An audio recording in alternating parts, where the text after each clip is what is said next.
Subscribe करें और bell दबाएं ताकि कोई खबर रह न जाए।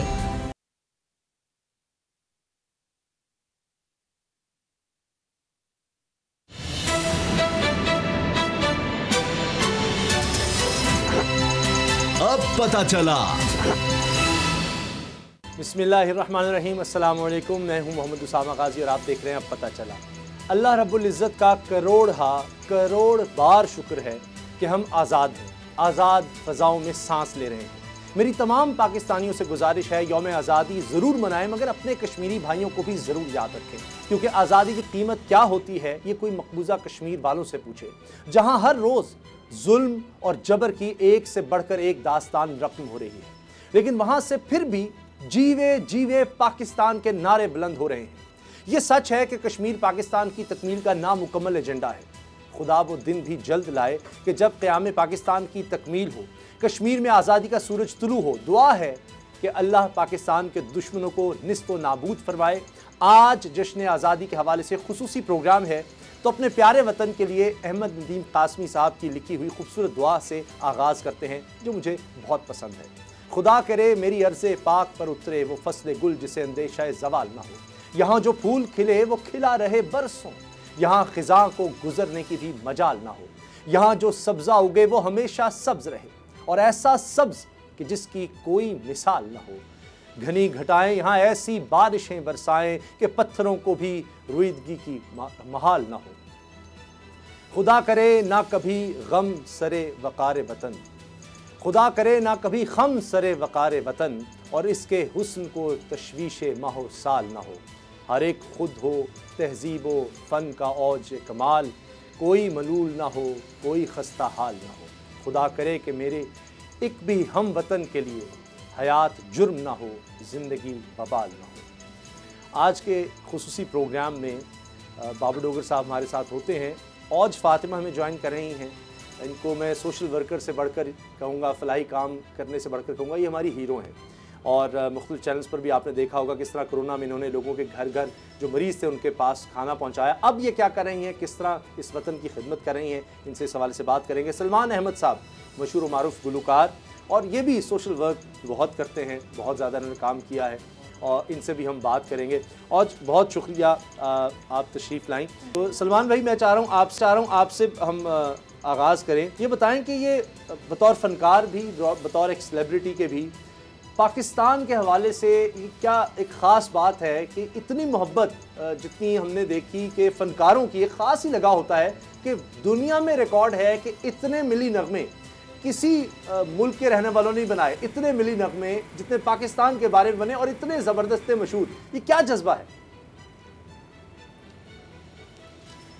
जी शुक्रिया आपका, और आप सबको जश्न आज़ादी मुबारक, सब पाकिस्तानियों को, आपके गेस्ट को।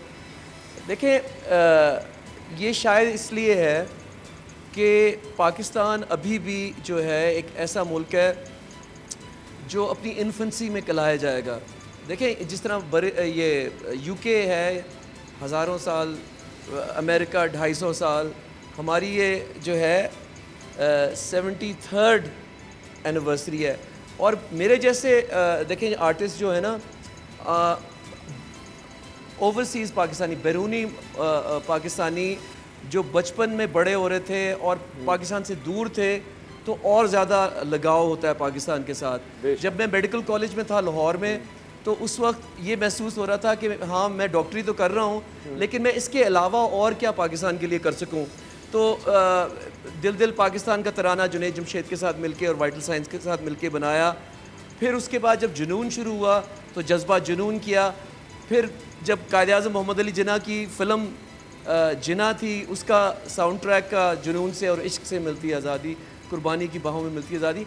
ये मैं इसलिए कह रहा हूँ कि ये नहीं कि कोई एहसान कर दिया हमने, ये हमारी जो सही मानों में जो दिल से आवाज़ निकलती है, ये पाकिस्तान के लिए है। और इंशाअल्लाह ताला अब जो नए पाकिस्तान में जो आर्टिस्ट आ रहे हैं, उनको भी मैं यही कहूँगा कि देखें, दिल से जो बात निकलती है असर रखती है, पर नहीं ताकत परवाज़ मगर रखती है। आप ये ना सोचें कि मैं ऐसा गाना बना दूं जिससे मैं हिट हो जाऊंगा, मैं मकबूल हो जाऊंगा। आप ये सोचें कि मेरा ऐसी चीज़ बनाऊं, चाहे वो फ़िल्म है या किताब लिखूं या शायरी करूं या एक तर्ज बनाऊं, तराना बनाऊं, जिसकी वजह से पाकिस्तान के जो 22 करोड़ लोग हैं वो उनकी हौसला अफजाई हो। तो ये जिस तरह आपने कहा कि कोई और मुल्क मेरी नज़र में नहीं जिसके इतने ज़्यादा नेशनल फर्वर के साथ फिल्में, किताबें, शायरी, तराने बिल्कुल बनाए गए हैं। और अभी मैं आपको बताना चाहता हूँ कि अभी मैं जो नया कोविड के दौरान जो मैं इंस्पायर हुआ हूँ कि देखें, मैं अमेरिका में था जब मुझे कोविड हुआ, तो उस मुल्क को मैंने देखा कि कितना ताकतवर मुल्क बिल्कुल नोज डाइव कर गया, लेकिन पाकिस्तान 14 अगस्त 2020 में कोरोना का पेंडेमिक कंट्रोल कर लिया है। तो इसकी वजह से भी एक नई वो तहरीरें और तर्जें आ रही हैं उसकी वजह से। बिल्कुल ज़बरदस्त। अच्छा सलमान, आपसे मैंने ये भी सवाल करना है कि बहुत बातें हम करते हैं, पाकिस्तान में ये नहीं है, पाकिस्तान में ये मसला है, ये मसला है, बहुत बातें हम सारा साल ही करते रहते हैं, लेकिन पाकिस्तान ने हमें क्या कुछ दिया और हमने क्या किया है पाकिस्तान के लिए, ये भी हमें सोचना चाहिए। इस पर भी मैं बात करना चाहूँगा आपके साथ, क्योंकि आप तो पूरी दुनिया घूम चुके हैं, सब कुछ देखा। आज कोरोना की बात हुई, आपने उसमें जिस तरह काम किया, इतने ज़्यादा मरीज़ों तक खाना पहुंचाना, और ऐसा खाना जो उनको सेहतयाब करने में मदद दे, सेहतमंद खाना। अब कोरोना तो काफ़ी कम हो गया अल्हम्दुलिल्लाह। तो अब आपकी क्या मसरूफियात हैं? पहले तो मेरी तरफ से आप सबको जश्न आज़ादी मुबारक हो बहुत बहुत। और इस तरह से था कि कोरोना के बाद मैंने ऑलरेडी प्लान किया हुआ था, चूँकि मेरा मकसद था मरीज़ों के लिए कुछ करना। तो अब ऐसा ये था कि जब चूँकि अब मैंने इससे पहले भी एक फूड ड्राइव की है 5 अगस्त को, जिसमें मैंने 23 आवर्स जो था कंटिन्यूसली मैंने ट्रैवल किया। लाहौर से कश्मीर तक मैं गई थी और रास्ते में जितने भी हॉस्पिटल्स थे मैंने उन सब हॉस्पिटल्स में विज़िट किया और वहाँ पे मैं डॉक्टर से जाके मिली और मैंने जाके जो था वहाँ का जो सिनेरियो था मैंने उनसे जाकर पूछा कि कितने पेशेंट्स हैं हॉस्पिटल्स में। तो मुझे खुशी हुई इस बात की कि अल्हम्दुलिल्लाह जो है सिचुएशन काफ़ी बेहतर हो रही है। तो मैं वहाँ तक गई, मैंने जाकर वहाँ पे जो भी सिक्योरिटी गार्ड्स थे, जो भी सैनिटरी के लोग थे वहाँ पे, या वो ऐसे लोग थे जो मतलब लाइक जो भी मरीज़ वहाँ पे एक्सपायर होते रहे या जो भी मरीज़ वहाँ पे उस टाइम रहे उनको खाना देते रहे, उनके जो है रूम्स वगैरह को साफ़ करते रहे। तो मैं उन सब लोगों के साथ जो थी ना, मतलब मैं उनसे जाकर मिली और मैंने उनको भी जाकर फूड दिया, N95 मास्क मैंने उनको जाकर दिए।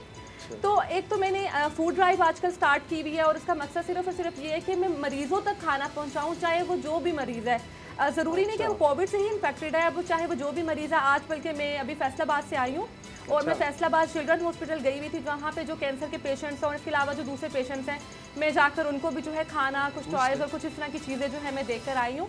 तो अब मकसद सिर्फ और सिर्फ ये है कि जितने भी मरीज़ हैं, इसके अलावा मैं माइनॉरिटीज़ के लिए काम कर रही हूँ, क्योंकि देखें मरीज़ तो मरीज़ है, चाहे वो किसी भी जो है मसलक से ताल्लुक़ रखता है। इसके अलावा ट्रांसजेंडर्स हैं, उनके लिए मैं काम कर रही हूँ। जो माजूर हैं, वो कोई मजदूरी नहीं कर सकते, वो कोई काम नहीं कर सकते, तो उनको खाने की ज़रूरत है। तो मैं उनके लिए जो मैं बेसिकली बनना चाहती हूँ ऐसी कि जो सब के लिए हो। तो मुझे कोई भी बिला झिझक जिस टाइम मर्जी कॉल करे, जैसे आप अपने घर में अपने प्यारों को जब चाहे मर्जी कह देते हैं कि जी मुझे भूख लगी तो मुझे खाना दे दे, तो बस मैं अब उस तरह से चाहती हूँ कि कैसे मैनेज करेंगे आप इतनी कॉल्स को, उनको उन तक खाना पहुँचाना। और सेकेंडली और ये भी पता चला कि ये सारा खाना आप खुद बनाती हैं, तो ये सबसे ये आप असल हीरो हैं, आप असल हीरो हैं जो एक जज्बे के तहत बगैर किसी गर्ज के लोगों की हेल्प कर रही हैं, गरीब लोगों की हेल्प कर रही हैं। कोरोना में ऐसे वक्त में जब रिश्तेदारों से दूर हो रहे थे, आपने उनके पेशेंट्स तक उनको खाना पहुंचाया और ख़ुद पका के पहुंचाया। तो ये एक बहुत बड़ी नेशनल सर्विस थी। अब मैं ये है कि ये इतना बड़ा सेटअप जो आप है, इसको किस तरह से मैनेज करेंगी आप? मैं कोविड में भी जो है तकरीबन 200 से 250 लोगों के लिए खाना बनाती थी और मैंने सोचा जो था 25 फैमिलीज़ के लिए था। पर देखिए, जब आप अल्लाह के साथ तजारत करते हैं तो उसमें ज़रूरी नहीं कि आपको अल्लाह ताला जो है फाइनेंशियली हर तरह से वो आपको मदद मिल रही होती है, आपको हर तरह से मदद मिल रही होती है। तो मुझे तो लगता था जैसे कोई गैबी ताकत है जो मतलब मुझ में इतनी हिम्मत और इतनी ताकत कहाँ से आ गई थी। मुझे एक दिन खाना बनाती थी तो अगले दिन मुझे होता था कि अगले दिन मैंने क्या पकाना है। तो मुझे लगता था इतनी बड़ी कमिटमेंट थी, लोगों की दुआएं, लोगों के मैसेजेस, उन चीज़ों ने मुझे इतना मोटिवेट किया और मुझे लगता है शायद वही चीज़ें मुझे इतनी हिम्मत और ताकत दे रही हैं। तो 200-250 लोगों के लिए खाना मैं पहले भी बनाती थी और अल्हम्दुलिल्लाह अभी भी मैं उसी तरह से पैशनेट हूँ और अभी भी मैं 200-250 लोगों के लिए खाना बना सकती हूँ। हाँ, बाकी मैं ये कहती हूँ कि अक्सर लोग जब मुझे अप्रोच करते हैं तो मैंने ये कहती हूँ कि देखिए, आप लोग जो मेरे पास अगर आते हैं या आप लोग चाहते हैं मेरे कॉज को सपोर्ट करना चाहते हैं, तो आप बस सिर्फ इतना करें कि अपने घर से जो है डेली खाना बनता है 2-2 बॉक्सेस आप बनाना शुरू कर दें और भिजवाना शुरू कर दें तो मुझे लगता है कि बहुत लोगों की मदद हो सकती है। अच्छा, और इसमें एक चीज़, सॉरी समझ, उसमें एक चीज़ सवाल ज़हन में आता है कि 200-250-300 लोगों का खाना रोज़ बनाना और 3 टाइम बनाना, मसला ये कि आपकी फैमिली, आपके पेरेंट्स, आपके भाई बहन, क्या वो तंग नहीं आ जाते थे कि ये कितना क्यों सारा दिन इसी काम में लगी रहती है, इतना कुछ लेके आओ, ये सामान कैसी सपोर्ट थी फैमिली की आपको? बेसिकली मेरी जो फैमिली है वो यहाँ पे नहीं होती, मैं लाहौर में खुद जो है वो मैं अकेली होती हूँ। मैं पढ़ने के लिए आई थी, देन उसके बाद मैंने यहाँ पे काम स्टार्ट कर दिया, तो अब लाहौर में मैं खुद अकेली होती हूँ। तो यू नो कि जब ये सारी पेंडेमिक की सिचुएशन हुई तो डेफिनेटली हर कोई चाहता था कि अपना कंट्रीब्यूशन डाले, या देखिए वो एक फेज़ ऐसा था कि मतलब हर कोई परेशान था, तो मुझे लगता था कि मैं कुछ ऐसा काम करूँ। देखिए हर कोई परेशान था, एंजाइटी, स्ट्रेस, हर तरह का स्ट्रेस आपको, तो मैं चाह रही थी कि मैं कुछ ऐसा क्या करूं कि मेरा टाइम जो है मैं एक अच्छा टाइम अपना कहीं पे इन्वेस्ट करूं, तो उससे बेहतर चीज़। और दूसरी बात खिदमत से बेहतर क्या हो सकता है? सलमान साहब, ये जो जज्बा है हमारे नौजवानों में, ये कमाल है कि पूरी दुनिया में, पाकिस्तान में बहुत से मसाइल हैं, लेकिन सबसे ज़्यादा चैरिटी करने वाली कौम, कमाई के लिहाज से बात करें तो सबसे ज़्यादा दुनिया में चैरिटी करने वाले लोग पाकिस्तानी हैं। ये कितनी अजीब बात है, और जब आप दुनिया में जाते हैं तो लोग इस चीज़ को समझते हैं, अप्रिशिएट करते हैं कि कितना इस कौम में जज्बा है। बिल्कुल जी, बहुत अच्छा सवाल है आपका। देखिए, जो मेरा अदारा है और जो डॉक्टर समीना मेरी वाइफ के साथ बनाया, Salman Samina global wellness initiative, हम जब मेडिकल कॉलेज में थे ना, जब से ब्लड बैंक, मतलब कि हमारी कोशिश ये होती थी कि कुछ जो है ये वेलफेयर फलाह बहबूद के जो काम है वो करें। लेकिन जब से मैं अपनी प्रोफेशनल लाइफ में और फिर जब यूएन के साथ मैंने काम करना शुरू किया तो मैंने ये देखा कि पाकिस्तानी लोग, जिस तरह आपकी गेस्ट जो हैं बहुत ज़बरदस्त काम कर रही हैं, और इन्होंने एक बात की कि गैबाना मदद आती है, ये मैंने भी महसूस किया है कि जब आप थोड़ा सा उस रास्ते पे जाते हैं ना कि लोगों की मदद करने के लिए, मैं ज़्यादा बड़ी बात, मैं तो देखिए जी छोटे छोटे काम किए हैं। एक उनमें से 2010 में जब फ्लड्स आए थे ना, तो सजाबल सिंध के अंदर पूरा एक जो गांव था वो वॉश आउट हो गया था। तो सलमान मल्ला उस विलेज का नाम है। तो समीना और मैंने लोगों के पास जाके, बैरून मुल्क पाकिस्तानियों के पास जाके, यहाँ पाकिस्तान के पास जाके वो पूरा मॉडल कर दिया, रीमॉडल कर दिया जो वो है। अब यकीन माने कि वो कभी भी, बारिशें तो होती हैं आपको पता है, लेकिन वो जो बने हैं घर और जो पूरा विलेज बना है वो उसी तरह मुस्तहकम है। ये ताकत गैबानी ताकत है कि अल्लाह, हम तो कोशिश कर सकते हैं सिर्फ। इसी तरह करके इधर मानसेरा के अंदर गर्ल्स स्कूल वो भी हम चलाते हैं, और इसके वगैरह वगैरह छोटे काम हैं, लेकिन उनमें बरकत अल्लाह मियाँ डालता है। तो जज्बा, आपने जज्बा की बात की कि हर पाकिस्तानी को ये फीलिंग है कि हम अपनी ज़िंदगी में जितनी भी रहती है, पाकिस्तान को एक ऐसी फर्स्ट वर्ल्ड ताकतवर प्रोग्रेसिव नेशन देखना चाहते हैं। और मैं आपको सच्ची बात बताऊं, मैं क्योंकि कोविड का एम्बेसडर हूं, मैं बहुत खौफज़दा था जब मैं पाकिस्तान आया कि अगर अमेरिका की माइशत ख़त्म हो गई, अमेरिका में अमवात इतने हैं, पाकिस्तान के हस्पताल और पाकिस्तान का हेल्थ सिस्टम किस तरह बर्दाश्त करेगा। लेकिन यकीन माने, 16 जून और आज 14 अगस्त है, जिस तरह मदद आई है, जिस तरह लोगों ने मिल के काम किया है, और हमारे, आपको देखें, बिल गेट्स ने तारीफ़ की है पाकिस्तान की, New York times, wall street journal, सारे कह रहे हैं कि पाकिस्तान वो मुल्क है बरे सगीर में जिसने इतनी बड़ी वबा, जिसने पूरी दुनिया को लॉकडाउन किया हुआ है, पाकिस्तान ने उसको कंट्रोल कर लिया है। बड़ी बात। तो देखें, हाँ, लोगों की गवर्नमेंट, लोगों की तरफ से बड़ी मेहनत हुई है, हम सारों ने मिलके फूड राशन डिस्ट्रीब्यूट की है, लेकिन असल ताकत जो है वो अल्लाह की है, अल्लाह की ताकत है। पाकिस्तान को अल्लाह जो है वो बहुत बुलंद लेके जाना चाहता है। हम सारों को ये सोचना चाहिए कि कायदे आज़म ने जुनून से और इश्क से मिलती है आज़ादी, कुर्बानी की बाहों में मिलती है आज़ादी। कायदे आज़म ने कुर्बान कर दी, अपनी पूरी लाइफ कुर्बान कर दी पाकिस्तान के लिए। हमें ये वो वाला टाइम है कि अब बिल्ड करना है पाकिस्तान। बेशक बेशक, हमने भी सोचना, हमने कहा। अच्छा बाबर साहब, जिस तरह हम देखते हैं मोहब्बत वतन से, ये फितरी है कि अपने वालिदैन हो, औलाद हो, अपना वतन, हर एक को, जिसको ये नहीं वो इंसान कैसा है कि जिसको अपनी चीज़ से प्यार नहीं, अपने वतन से नहीं, अपने घर से प्यार ना हो। लेकिन ये एक तो होता है कि एक नेचुरली आपको होता है कि हम यहाँ पर पले बढ़े, इसकी खुशबू हमें पसंद है, लेकिन फिर भी अगर हम देखें तो अल्लाह ताला ने कैसा हमें खिता दिया है, कितनी इसके लिए जद्दोजहद हुई, मेहनत हुई। कोई सोचता ही नहीं था कि ये वतन बन भी सकेगा, अच्छा बन गया तो रह नहीं सकेगा। और बड़े बड़े लोगों ने, बड़े बड़े दानिशवरों ने बात कही थी जब पाकिस्तान बना कि ये कुछ अरसे की बात है, उसके बाद ये ख़त्म हो जाएगा। उसके बाद ये एटॉमिक पावर बना। इस्लामी ममालिक, 57 इस्लामी ममालिक में वाहिद ये रियासत है जो एक एटमी ताकत है। फिर इसमें जितने रंग हमें मिलते हैं, दरिया, समंदर, पहाड़, बर्फ़, हर तरह सहरा भी मिल जाएंगे आपको, रेगिस्तान भी मिल जाएंगे, इतने मौसम, ये शायद ही दुनिया में किसी और मुल्क को ये चीज़ें हासिल हैं। बिल्कुल उसामा साहब, अगर आप देखें कि आज़ादी कितनी बड़ी नेमत है। आज इंडिया में मुसलमान बेचारे जो इस तरह से वो ज़िंदगी गुजार रहे हैं, जिस तरह से जुल्म सितम वो बर्दाश्त कर रहे हैं, कि आप देखें कि उनको मसाजिद में जाने की इजाज़त नहीं है। वहाँ पर माइनॉरिटीज़ के साथ जो सलूक किया जा रहा है कि सेकंड रेटेड सिटीजन्स उनको डिक्लेयर कर दिया गया। और ये जो नया कानून है वो सिर्फ़ और सिर्फ मुसलमानों को टारगेट किया जा रहा है कि आप उनकी जो नेशनैलिटी है वो भी ख़त्म की जा सकती है। कश्मीर में आप देख लें, कश्मीर में आज जो है वो महसूर है, इसके बावजूद 14 अगस्त मना रहे हैं, लेकिन आज़ादी की कदर व कीमत अगर पूछनी है तो आप कश्मीरियों से पूछें, आप इंडियन मुसलमानों से पूछें, सिखों से पूछें कि आज़ादी की क्या कीमत है, आज़ादी कितनी बड़ी नेमत है। तो पाकिस्तान में आपने जिस तरह से कहा कि हर चीज़ है, हर चीज़ है, लेकिन सिर्फ एक चीज़ जो उसामा साहब हमने देखनी है, हम सारा साल प्रोग्राम करते हैं या पॉलिटिकल प्रोग्राम होते हैं, सारा साल गवर्नमेंट को क्रिटिसाइज़ कर रहे हैं, पॉलिटिशियंस को क्रिटिसाइज़ कर रहे हैं, ये नहीं हो रहा, वो नहीं हो रहा। लेकिन मेरा ज़ाती ख्याल है कि हम सबको आज के दिन ये देखना चाहिए कि हम पाकिस्तान को क्या दे रहे हैं, हमने पाकिस्तान के लिए क्या किया है। हमारे साथ एक और फातिमा बैठी हैं, माशाल्लाह बच्ची हैं, और इतनी बड़ी उनकी एफर्ट है कि एक निहत्ती लड़की लाहौर में बैठकर वो इतनी बड़ी सर्विस के 300-400 बंदों को खाना खुद बनाकर दे रही है और अपने खुद उसके एक्सपेंसेस खुद दे रही है। समझ साहब, अगर हर इंडिविजुअल इस तरह से एक रिस्पॉन्सिबिलिटी ले ले कि वो कुछ कर सकते हैं अपने लोगों के लिए, तो यकीन जाने ये दुनिया की बेहतरीन कौम है। यहाँ पर दुनिया के बेहतरीन रिसोर्सेज है। जैसा आपने कहा कि इतनी डाइवर्सिटी है, इतनी डाइवर्सिटी है। आप पहाड़ हैं, एक ही दिन में एक ही मुल्क में आप देखिए कि 50 से लेके माइनस तक टेम्परेचर है। इतनी डाइवर्सिटी दुनिया में शायद कमी है। तो सिर्फ बात यह है कि हमने खुद अपने आप को जो है वो ये सोचना है कि हम इस मुल्क के लिए क्या कर रहे हैं और हमने इस मुल्क के लिए क्या करना है।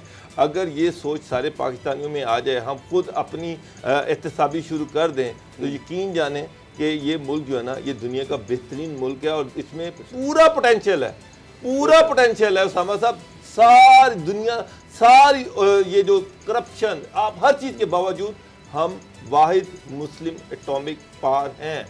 आज पाकिस्तान की इकोनॉमिक सिचुएशन ठीक हो जाए तो शायद पाकिस्तान दुनिया के ताकतवर तरीन ममालिक में से एक हो जाए। तो बस ये है कि अपनी खुद एहतसाबी करें, दूसरों की तरफ छोड़ना देखना बंद कर। अच्छा, बड़ी ज़बरदस्त बाबर साहब आपने बात की, और ये बताएं कि ये जो जज्बे की बात हो रही है, आपने कैसा महसूस किया कि लोगों में जज्बा जब आपने काम किया? मुझे ऐसे ही आज़ादी के हवाले से हमेशा याद आ जाता है, मेरी वालदा बच्चों की तैयारी पर बड़ी तवज्जो देती हैं और कि जी लाओ, अभी तक लाओ झंडियाँ नहीं ली, इनके लिए बैजेस लाओ नहीं, कहती कि अभी से इनको हमने ट्रेन करना है कि इनमें वतन की मोहब्बत हो। फिर उनसे तराने सुनती हैं, हर दफ़ा मिली नगमे सुनती हैं, और ये बच्चों में भी से वो जज्बा जगाने के लिए। तो आप बिल्कुल यंग जनरेशन को रिप्रेजेंट करती हैं। जब आपने शुरू किया काम तो कोई रिस्पॉन्स आया? लोगों ने कहा क्या कर रही हो, छोड़ो परे, तुमने क्या सर दर्द ले लिया है, कुछ नहीं हासिल होता, कोई फ़ायदा नहीं है? लोग भी बढ़े कि हमें बताओ हम क्या करें? ऐसा हुआ था बिल्कुल। और देखिए, मैं वाकई इस चीज़ पे तो बिलीव करती हूँ कि इश्क जो है ना वो कुर्बानियाँ मांगता है।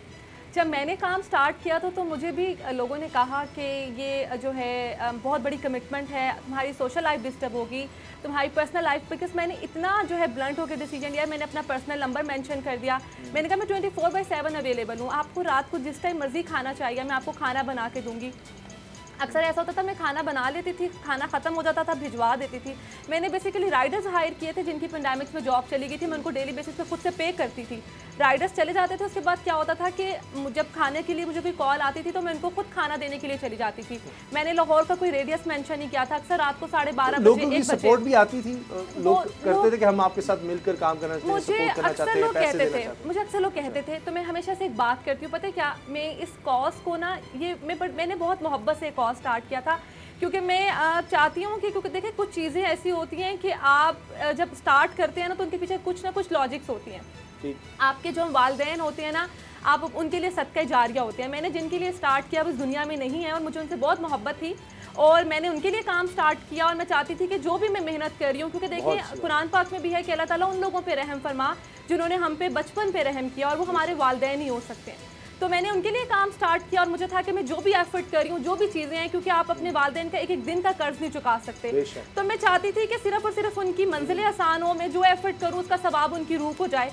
तो मैं चाहती थी कि जो खाना मैं बनाती हूँ, जो चीज़ें मैं बना रही हूँ, मैं ऐसे बनाती थी जैसे आप अपने प्यारों के लिए बनाते हैं, उन लोगों के लिए बनाते हैं जिनको आपने कभी देखा नहीं, जिनसे आप कभी मिले नहीं हैं, आप उनको जानते नहीं हैं, और मैं उनके लिए खाना। और एक मैं उस फेज़ में थी कि जब मुझे किसी जानने वाले की कॉल आती थी तो मैं कहती थी खैर है, लेकिन अगर कोई अननोन नंबर से कॉल आती थी तो मुझे, मैं कॉल बैक करती थी कि ये ना किसी ने खाने के लिए फ़ोन ना किया। आपने इस तरह वालिदैन की बात की ना, इसीलिए जो आपका वतन होता है उसको भी मादरी वतन कहते हैं कि माँ की तरह, ज़ाहिर है इसी ज़मीन का हम खाते हैं, इसी में हमने चले जाना है, इसी की फ़ज़ाओं में सांस लेते हैं, यही हमारा घर, यही हमारे रिश्तेदार। सलमान साहब, ये जिस तरह मैं देखता हूँ शाहिद खान अफरीदी हों, अभी हमारे क्रिकेट टीम के कोच मिसबाहुल हक हों, सब कोई ना कोई इदारा बनाते हैं, सब ये काम करते हैं, लेकिन एक और पहलू भी है वतन से मोहब्बत का। मेरी वालिदा की बड़ी अजीज़ दोस्त हैं, वो बरतानिया में रहती हैं, तो आपका तो बहुत आना जाना, तो एक दिन वो आई हुई थी तो लोड शेडिंग हुई, तो कहती पाकिस्तान जैसा मुल्क ही कोई नहीं। मैंने कहा आपके पास नेशनलिटी है, यहाँ लोड शेडिंग हुई हुई है, यहाँ इतनी मसाइल है, आप कैसी बात करती हैं? कहती लेकिन हम वहाँ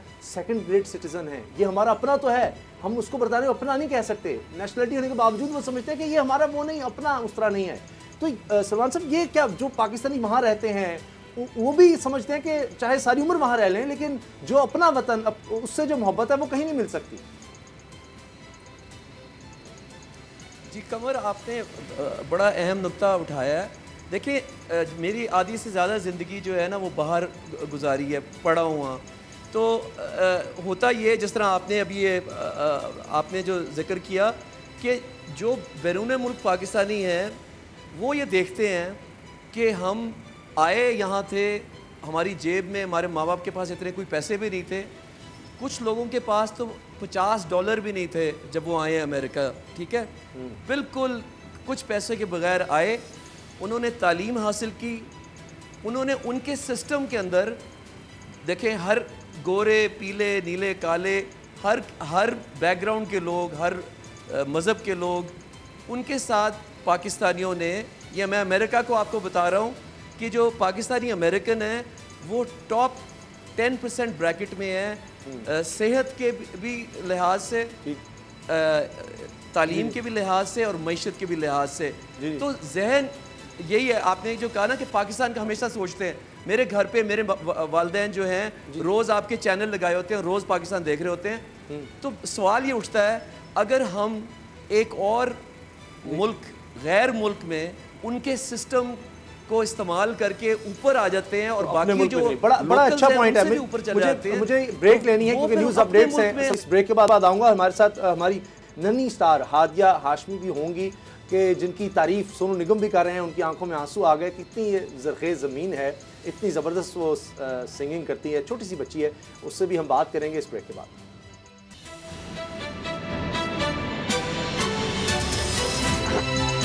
अब पता चला। सलमान अहमद साहब हमारे साथ हैं, मशहूर मारूफ सिंगर हैं, उनसे बात हो रही है आज़ादी के हवाले से, यौम आज़ादी के बारे में। सलमान साहब, आप बात कर रहे थे कि किस तरह से ये जो मुल्क है कि लोग कितना प्यार करते हैं, जो लोग बाहर रहते हैं उनको ज़्यादा अंदाज़ा है। वो ज़ाहिर है कि इंसानी फितरत है कि अल्लाह ताला खुद फरमाते हैं कि ज़्यादातर लोग नाशुक्रे होते हैं, शुक्र कैफियत नहीं, ना हो कोई चीज़ हमें उसका अंदाज़ा नहीं होता। जिस तरह बाबर साहब ने बड़ी अच्छी बात की कि आज़ादी की पूछना है कि कितनी बड़ी नेमत है, तो मकबूजा कश्मीर के मुसलमानों से पूछें। आज जाकर आप सीरिया में देख लें कि आज़ाद तो हैं लेकिन क्या हालात हैं उस मुल्क के, आज इराक़ में देख लें, इवन अफ़गानिस्तान में आप देखें क्या हालात हैं, दीगर आप हमारे पास मिसालें बहुत ज़्यादा मौजूद हैं। भारत के मुसलमानों की आप मिसाल ले लें, तादाद में वो 18 करोड़ 20 करोड़ के करीब हैं, लेकिन क्या ज़िंदगी है। तो ये पाकिस्तानी होना, ये कितने फ़ख्र की बात है कि आप बता सकते हैं कि ये देखें कि मेरा एक वतन है जिससे मैं ताल्लुक़ रखता हूँ। जी उसामा, आपने बिल्कुल दुरुस्त कहा। मैं वाहिद पाकिस्तानी आर्टिस्ट हूँ जिसने जाके श्रीनगर में जाके एक कॉन्सर्ट किया हुआ जुनून का। अच्छा। और जब 3 दिन गुजारे थे 2008 में, मई 2008 में मैं वहाँ गया था। बड़ी मुश्किलों से वो शो हुआ था। हमें बुला तो वो बहुत पहले से रहे थे, लेकिन वो मुझे कभी परमिशन नहीं मिलती थी। लेकिन जब वो मैं किया जाके शो, तो पता लगा कि कश्मीर के अंदर जो मुसलमान हैं वो सारे देखें, उनको जुनून के सारे तराने हिफ्ज़, अच्छा। पाकिस्तान के सारे ड्रामे हिफ्ज़, पाकिस्तान की मतलब कि मैं आपको ये बता ये रहा हूँ कि उनका प्यार इतना ज़्यादा है पाकिस्तान के साथ। और देखें, ये मैं बार बार आपको यही बात कहता हूँ कि पाकिस्तानी जहाँ भी जाता है ना, मैंने जो देखा है, चाहे वो इंग्लैंड है, चाहे वो मिडल ईस्ट है, चाहे वो अमेरिका है, चाहे वो ऑस्ट्रेलिया है, वो एकदम ऊपर आ जाते हैं क्योंकि हमारे अल्लाह ने सलाहियत बहुत दी है, ठीक है। लेकिन वो ये दुआ करते हैं कि वो दिन पाकिस्तान में दिखाए कि जब यहाँ इतना जो इंसाफ का निज़ाम इतना साफ़ हो जाए, सस्ता हो जाए कि वो आके compete कर सकें, वो आके इन्वेस्ट कर सकें। तो वज़ीर आज़म इमरान खान को मैं दाद देना चाहता हूँ कि उन्होंने 24 साल जद्दोजहद की, एहतिसाब का नारा लगाया और अब वो वज़ीर आज़म है। लेकिन अभी भी मैं समझता हूँ ये पाकिस्तान का जो इंसाफ का निज़ाम है, और ये हर लेवल का इंसाफ है, माशी इंसाफ, ये फूड, सेहत, ठीक है, हर किस्म का। इवन जो आपके आर्टिस्ट हैं ना इस मुल्क में, इतने बड़े बड़े टैलेंट मैंने देखे हैं इस मुल्क में, लेकिन उनको वो मौका नहीं मिलता सामने आने का। हम लोग तो अल्लाह की मेहरबानी की वजह से सामने आ गए, लेकिन बहुत ज़्यादा टैलेंट है जो नज़र ही नहीं आता पाकिस्तान में। क्रिकेट में भी यही हाल है और खेलों में भी यही हाल है। तो जब तक इंसाफ का निज़ाम साफ और सस्ता नहीं हो जाएगा ना इस मुल्क में, आप पाकिस्तान का पोटेंशियल नहीं देखेंगे। अभी जो बाबर भाई जो बात कर रहे थे ना, बिल्कुल दुरुस्त कह रहे हैं। अच्छा बाबर साहब, एक चीज़ मैं ये पूछना चाह रहा हूँ कि यहाँ पर बेतहाशा मिसालें हैं, लोग बेतहाशा कर रहे हैं पाकिस्तान के लिए, लेकिन ऐसे लोग भी हैं जिनको अल्लाह ने हर चीज़ दी, स्टेटस भी दिया, सब कुछ दिया, उसके बावजूद गिद्ध की तरह वो पाकिस्तान को नोच रहे हैं और करप्शन में लुथड़े हुए हैं। तो यहाँ से बाहर भेजते हैं, यहाँ से बाहर भेजते हैं, यहाँ हैं। तो मेरा मतलब कि इनसे कैसे जान छूट सकती है? ये जो लोग पाकिस्तान को नोच रहे हैं, पाकिस्तान को खून से नहला दिया इन लोगों ने, इनको कैसे हम निपटें? देखिए, मैं आपको एक बात बताऊं कि जो फ्यूडल सिस्टम है ना, फ्यूडल सिस्टम, ये इंग्लैंड में 13वीं सदी में फ्यूडल सिस्टम ख़त्म किया। और मज़े की बात यह है कि उस वक्त भी ब्यूबोनिक प्लेग, एक वबा आई थी। वबा ने आधा यूरोप जो था ख़त्म कर दिया था। और जब वो ख़त्म हुआ आधा यूरोप, तो ये फ्यूडल सिस्टम भी टूट गया उसकी वजह से। पाकिस्तान में बदकिस्मती से जिन लोगों की आप बात कर रहे हैं ना, उनका ताल्लुक़ जो है वो फ्यूडल सिस्टम से है। और वो नहीं चाहते कि जो उनका कंट्रोल है ना, उनका सदियों का कंट्रोल है। अंदरून सिंध चले जाएं, आप कहीं चले जाएं पाकिस्तान में, फ्यूडल्स ने खून चूसते हैं मुल्क का वो। और वो चाहते हैं कि ग़ुलाम रहें लोग, ना तालीम आ सके, ना सेहत आ सके, ना कोई यहाँ कोई पॉजिटिविटी जो है ना, ये जो तराने हैं, वो ये भी नहीं चाहते कि पाकिस्तान का कोई बहुत बड़ा वलवला पैदा हो जाए, क्योंकि ये कहीं निकल ना जाए हमारे से आगे। तो जब तक आप इस फ्यूडल सिस्टम को हथौड़े से तोड़ नहीं देंगे, और ये इंशाल्लाह ताला देखें, ये जो वबा आई है ना कोरोना की, ये सफाया कर रही है बहुत लेवल्स पे। पाकिस्तान का जब फ्यूडल सिस्टम टूटेगा तो आम लोग जो है ना, आम लोग, उनको मौका मिलेगा वो compete कर सकें। अभी जो है वो ये इनकी डायनेस्टीज बैठी हुई हैं, बिल्कुल जो इनकॉम्पिटेंट, जिनका कोई बैकग्राउंड नहीं है, वो अदारे चला रहे हैं, अदारे के चेयरमैन बने हुए हैं। तो जब तक आप फ्यूडल सिस्टम को तोड़ेंगे नहीं ना, इस मुल्क में बेहतरी नहीं आएगी, बहुत ज़्यादा तरक्की नहीं आ सकती। जो आप बात कर रहे हैं ना, इसमें एक चीज़ मैं ये भी देख रहा हूँ कि कहीं ना कहीं हम अब ये सोच लेकर रियासत में भी वो चीज़ आ रही है कि अब हमने फलाही रियासत बनने की तरफ जाना है। बाबर साहब, अब देखिए ना, ताज़ा खबर जिस तरह आई कि जी अब जो माएँ हैं उनको 2 साल तक के लिए वजीफ़ा दिया जाएगा। बच्ची होगी तो उसके लिए 2000 रुपये 3 माह बाद, और बच्चे के लिए 1500 रुपये। जो स्टेंटिंग है, ग़िज़ाई कमी है बच्चों में, उसके लिए अब ये बेसिकली औज फातमा भी ये काम कर रही है कि मरीज़ हैं तो खुराक सही नहीं उनको पहुँचती, कई तो बीमारियां पाकिस्तान में पीने का साफ पानी ना मिलने की वजह से हैं। कम अज़ कम 50 से 70% बीमारियां इस वजह से हैं, खुराक अच्छी नहीं है और ये पीने का पानी आपको सही नहीं मिल रहा, इस वजह से ये बीमारियां होती हैं। तो अब ये फ्लाई रियासत की तरफ कुछ तो कदम है, CPAC आ रहा है, हम देख रहे हैं अभी पाकिस्तान को कहा गया है तो कोरोना आ गया कि 2020 सियाहत के लिए पाकिस्तान को चुना गया। बड़ी बड़ी ऑर्गेनाइजेशन है, फॉर्ब्स मैगजीन, कई मैगजीन्स, कई सोसाइटीज़ जो सियाहत की हैं वो कहती हैं कि जी पाकिस्तान बेहतरीन डेस्टिनेशन है। 2021 में वर्ल्ड टूरिज्म फोरम का इजलास पाकिस्तान में होना है। तो ये कुछ चीज़ें बड़ी आ रही हैं जिससे लग रहा है कि फ्यूचर में इंशाल्लाह पाकिस्तान तरक्की की तरफ जाए। बिल्कुल उसामा, मैं आपसे एग्री करता हूँ। आप जरा इमेजिन करें, सोचें कि आज से 10-12 साल पहले पाकिस्तान में जो दहशतगर्दी थी और जिस तरह से दहशतगर्दी में 50-60 हज़ार इनोसेंट लोग इस दहशतगर्दी की नजर हुए। सर मैंने इस पे स्टडी पढ़ी है बाबर भाई। दुनिया में पाकिस्तान आइसोलेट हुआ था, पाकिस्तान आना कोई नहीं चाहता था, कोई पाकिस्तान में इन्वेस्टमेंट करना नहीं चाहता था। आप देखें पाकिस्तान से किस तरह से दहशतगर्दी का किला कमा हुआ। मैंने स्टडी पढ़ी, 5 साल में इतना टर्न अराउंड किसी मुल्क में दुनिया की तारीख में नहीं है। आप बात कंटिन्यू करें। बिल्कुल, और आज आप बात करें कि टूरिस्ट फ्रेंडली कंट्री है पाकिस्तान और सारी दुनिया का फोकस पाकिस्तान की तरफ हो रहा है टूरिज्म के हवाले से। तो लेकिन सलमान साहब, बात यह है कि आपने अभी एक बात की कि जब तक जस्टिस नहीं होगा, आपने जस्टिस की बात कर रहे थे, इंसाफ की। अभी तहरीके इंसाफ की गवर्नमेंट है, आपकी बड़ी कंट्रीब्यूशन है, आपने उनके साथ बड़ी स्ट्रगल की, लेकिन जो लोग एक्सपेक्ट कर रहे थे जस्टिस के, जो पैमाने लोग इनसे चाह रहे थे, वो अभी पूरे नहीं हो रहे। ये क्यों है? कई फ्यूडल्स को साथ मिलाना पड़ा है सलमान साहब। उसको मैं जवाब आपको देता हूँ। मैं आपको यही अभी जो मैंने पिछला आपको मैं बता रहा था ना, देखिए कि कायदे आज़म की जो तहरीक थी आज़ादी की, 40 साल उनके तहरीक आज़ादी में उन्होंने बड़ी कोशिश की। पहले वो ambassador of Hindu Muslim unity थे, तो उन्होंने सोचा कि हिंदुस्तान के अंदर ही मैं तब्दीली ला सकूँगा, सही है। लेकिन उन्होंने रियलाइज़ किया कि ये तो एक हिंदू रियासत बनने जा रही है, इसलिए उन्होंने मुस्लिम लीग की वो तहरीक शुरू की। फिर जब पाकिस्तान मिल गया तो बदकिस्मती से कायदे आज़म की जो सोच थी वो उनके साथ चली गई, ठीक है। मैं इसलिए कह रहा हूँ कि इमरान खान की सोच को तो मैं शुरू से जानता हूँ, 24 साल उन्होंने जिद्दोजहद की है। उनकी सोच बिल्कुल वही है कि इंसाफ सस्ता हो, साफ़ हो, मेरिट पे लोग ऊपर आएँ। लेकिन देखिए, जब 30, 40, 50, 60 साल से एक मुल्क को दबोचा हो एक ख़ास तबके ने, तो टाइम लगता है। मैं आज सुबह बात कर रहा था वो कि टेस्ट मैच 5 दिन का होता है, और ये जो डेमोक्रेसी हमें जो पार्लियामेंट्री डेमोक्रेसी मिली है ये 5 साल है। अभी 2 साल होके हटे हैं, हमने मैच नहीं जीता लेकिन जिद्दोजहद जारी है, और इंशाल्लाह अगले 3 साल में, बल्कि आज ये जो 14 अगस्त 2020 है, मैं पेशम गोई आपको ये करने लगा हूँ कि मार्च 2021 से पाकिस्तान टेक ऑफ करना शुरू कर जाएगा, क्योंकि ये सफाई हो रही है, आहिस्ता आहिस्ता सफाई हो रही है। और आप हौसला करें और खान साहब की विजन के अंदर सपोर्ट करें। मैं तो टेस्ट के पहले 5 दिनों में से पहले 2 दिन आप क्या समझते हैं वो पाकिस्तान के कोई इतने अच्छे नहीं गए?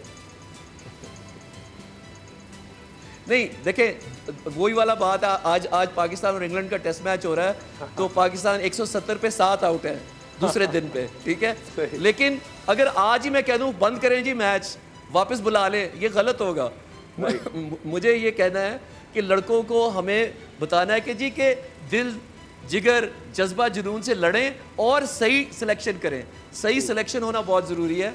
तो अभी 3 साल पड़े हैं, इंशाल्लाह ताला इस 3 साल के अंदर मैं आपको मेरे से लिखवा लें, जब 2013 और 2018 में खान साहब की गवर्नमेंट केपी में थी ना, तो शुरू में लोग यही शोर मचा रहे थे 2 साल के बाद कि जी कुछ भी नहीं है, कोई फ़र्क ही नहीं है। बाद में लोगों को समझ आई कि सेहत का निज़ाम, पुलिस का निज़ाम चेंज हुआ।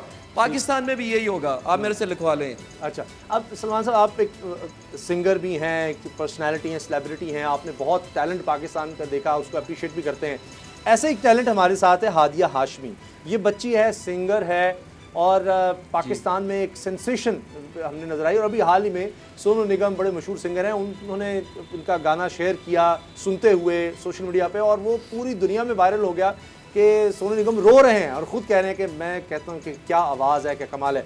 हादिया बहुत शुक्रिया आपका बेटा। ये बताएं कि किस तरह से आपकी क्या उम्र है इनकी, क्या उम्र है? अभी 11 साल की क्या उम्र है? 10-11 साल एज है बच्ची की मेरा ख्याल है अभी। तो हादिया बताएं किस तरह से आपने सिंगिंग शुरू की, और ये जब आपको सोनू निगम का पता लगा कि उन्होंने आपकी इतनी तारीफ की है तो कैसा लगा बेटा आपको?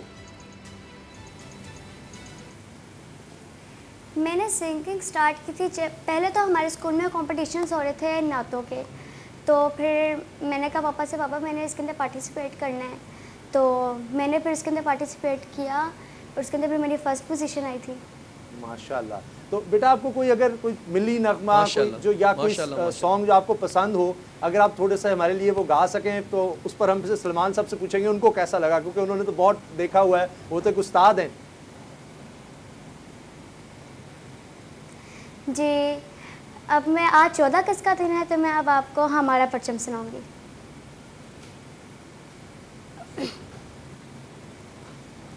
हमारा परचम, ये प्यारा परचम, हमारा परचम, ये प्यारा परचम, ये परचमों में अजीम परचम, ये परचमों में अजीम परचम, अताए रब्बे करीम परचम, हमारा परचम, ये प्यारा परचम। ला माशाल्लाह, ला ला ला ला ला ला ला ला ला ला ला ला ला ला ला ला ला ला ला। हमारी अज़मत का पासबां है, हमारी मिल्लत का तर्जुमा है, हमारे एहसास का बयां है, हमारी रिफ़त आसमां है, अजीम मिल्लत अजीम परचम, अजीम मिल्लत अजीम परचम, अताए रब्बे करीम परचम, हमारा परचम, ये प्यारा परचम। वाह जी वाह, वाह जी वाह, वाह जी वाह, कमाल कर दिया हादिया बेटा आपने। सलमान साहब क्या कहेंगे? सोनू निगम तो रोने लग गए थे इस बच्ची का जब उन्होंने सुना है। 10-11 साल की बच्ची है, ये है टैलेंट जिसका आप कह रहे हैं ना, क्या कहेंगे, कैसा लगा आपको इसका? ये 11 साल की नहीं हूँ, 10 साल की हूँ। 10 साल की है, मैं आपसे कह रहा था। माशाल्लाह, ठीक है, बहुत अच्छा कि आपने जो करेक्ट किया, क्योंकि आप हैं 10 साल की, लेकिन आपकी सिंगिंग जो है ना वो 30-40 साल वाले बंदे की है। एक बात कहूँगा जो आपके शायद काम आ जाए। देखिए हादिया, आपको मैं एक बात बताऊंगा, क्योंकि आप 10 साल की हैं इस वक्त और माशाल्लाह खुदा दाद सलाहियत है आपके पास, ठीक है ना। ये अल्लाह की तरफ से ये बड़ी देन होती है, लेकिन जब अल्लाह आपको कोई सलाहियत देता है ना, वो इसलिए नहीं होता कि आपने मकबूल होना है, पैसे बनाने हैं और दुनिया को कहना है कि देखें मैं क्या सिंगर हूँ, ठीक है। ये मैं आपको अपनी ज़िंदगी का निचोड़ बता रहा हूँ। अगर अल्लाह आपको सलाहियत देता है और आपको मशहूर भी करता है, उसका मकसद ये है कि उसने आपसे कोई काम भी लेना है, सही है अल्लाह ने। तो आप मेहनत करती जाएंगी इंशाअल्लाह ताला। देखें मेरे जैसे लोग जो हैं आपको सपोर्ट करेंगे, लेकिन ये याद रखना है कि आप ऐसे मुल्क से आपका ताल्लुक है जिसका अभी आपने जिक्र किया है ये परचम का। हम सारों की जिम्मेदारी है, चाहे आप 10 साल की हो चाहे 5 साल की हो, कि जब आप लोग आपकी तारीफ़ करते हैं ना तो वो पाकिस्तान की तारीफ़ करते हैं, इसलिए आपने पाकिस्तान की इज़्ज़त रखनी है। और जो भी अपने फ़न से और अपने तरानों से आपने लोगों के दिलों को उठाना है, रुलाना नहीं है, आपने लोगों को उठाना है। क्योंकि बिल्कुल सबसे ज़्यादा मैं समझता हूँ आपकी तरफ से इस बच्ची की ये तारीफ़ और गाइडेंस, ये बहुत बड़ी बात है कि इस एज में इसको इतने बड़े आदमी से ये बातें सुनने को मिल रही हैं। हादिया, जिस वजह से आपकी तारीफ इतनी ज़्यादा होने लग गई और सोनू निगम भी रोने लग गए उसको सुनकर गाने को, और इतना फिर पूरी दुनिया में दोबारा से, तो हम भी चाहेंगे, आप बोल न्यूज़ पर बैठी हैं तो बोल हूँ कि कुछ आप अगर उसके कुछ की लाइनें हमारे लिए गुनगुना सकें। जी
रे सारे धा नी रे सा।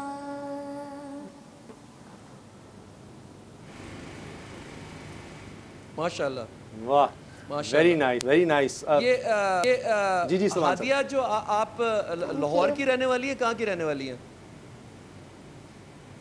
हेलो जी जी, लाहौर की। लाहौर की। किधर की रहने, आप किधर की रहने वाली लाहौर हैं? की बता रही है जी वो। जी लाहौर शहर। लाहौर जी तो जी। तो लाहौर ऐसा शहर है, मेरा भी शहर है। मैं आपके साथ इंशाल्लाह बैठ के आपको एक कॉम्पोजिशन दूंगा, वो आप मेरे लिए वो रिकॉर्ड में आपके साथ करूंगा इंशाल्लाह। वाह जी वाह, वाह जी, जबरदस्त। ये तो कमाल हो गया। थैंक यू, बताइए ना, thank you so much. Thank you.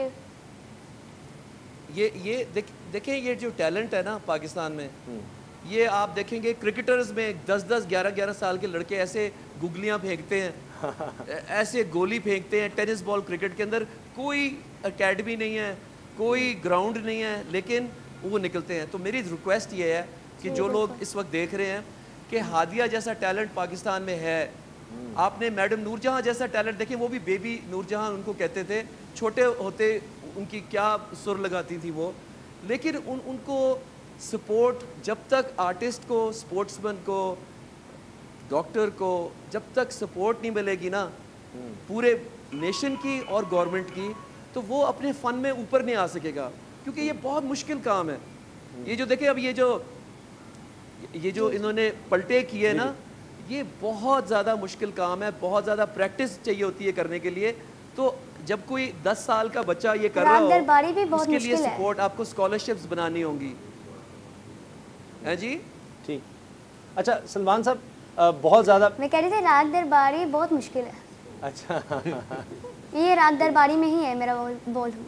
अच्छा, हाँ जी, नहीं देखें, राग दरबारी हो या बिलावल हो या एमन ठाट हो, ये अपनी जगह मुश्किल है, लेकिन जो दिल है ना, आपने जो आवाज़ लगाई है ना, वो दिल से लगाई है, इसलिए आके लगती है वो। अदरवाइज ये वो कंप्यूटर भी राग दरबारी बजा देते हैं, लेकिन दिल को नहीं लगता आके। आपने अपनी मासूमियत में दिल छुआ है, तो आपको मैं ये कह ये रहा हूँ कि मैं भी सपोर्ट करूँगा इंशाल्लाह ताला। और मैं रिक्वेस्ट भी करता हूँ कि देखिए, हर स्कूल के अंदर, हर स्कूल में एलिमेंट्री से लेके जो 12वीं तक आप शायरी, सिंगिंग, म्यूज़िक, ये राइटिंग, जब तक आप इसको आम नहीं करेंगे ना, आप पाकिस्तान के लिए बिल्कुल आगे जाने के लिए आर्ट्स में बहुत है। अच्छा सलमान साहब, वक्त बहुत कम है, मैं चाह रहा हूँ कि आपको जो शेर पसंद हो अपने किसी नगमे के, या आप उसको गुनगुनाना चाहें या वैसे सुनाना चाहें नौजवानों के लिए, तो प्लीज़ हमारे साथ शेयर करें। एक तो आपने बड़ी अच्छी ये बात कर दी, ये बच्ची के लिए मैं समझता हूँ बहुत बड़ी अपॉर्चुनिटी है कि आपकी कंपोजिशन और आप उसको कंपोज करें, उसके साथ ये रिकॉर्ड करेंगे, तो ये आई थिंक आपकी तरफ से एक और पाकिस्तान के लिए, पाकिस्तान के टैलेंट के लिए काम होगा कि उसको प्रमोट करना। लेकिन आप कोई अगर शेर हमारे साथ शेयर करना चाहें। जी बिल्कुल, अभी हादिया से ही मैं इंस्पायर होके, जो हमारा एक तराना है जो अल्लामा इकबाल ने कहा, उसको मैं पढ़ देता हूँ आपको। ज़माने के अंदाज बदले गए, ज़माने के अंदाज बदले गए, नया राग है साज बदले गए, खिरत को ग़ुलामी से आज़ाद कर, जवानों को पीरों का उस्ताद कर। ज़माने के अंदाज बदले गए, नया राग है साज बदले गए, खिरत को ग़ुलामी से आज़ाद कर, जवानों को पीरों का उस्ताद कर।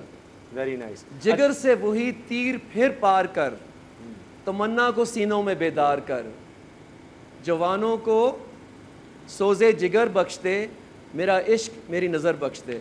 ज़माने के अंदाज बदले गए, नया राग है साज बदले गए। अच्छा, बहुत शुक्रिया। आपने जिस तरह जवानों को पीरों का उस्ताद करने की बात की ना, तो हमारे साथ वही बच्ची है और वो जिस तरह की उसकी सिंगिंग है, मैं तो 10 साल का यकीन नहीं आता कि इतना ज़बरदस्त आवाज़ और ये अंदाज़। अच्छा हादिया, हमारे पास वक्त कम है, आपसे हमारी रिक्वेस्ट है कि आप कोई और, चाहे मिली नगमा हो या कोई और गाना जो आप हमारे साथ, जो भी आपको पसंद है वो, और उसके साथ हम क्लोज सुना दें। आज 14 अगस्त का ही दिन है, तो मैं आपको एक और तराना सुनाऊंगी।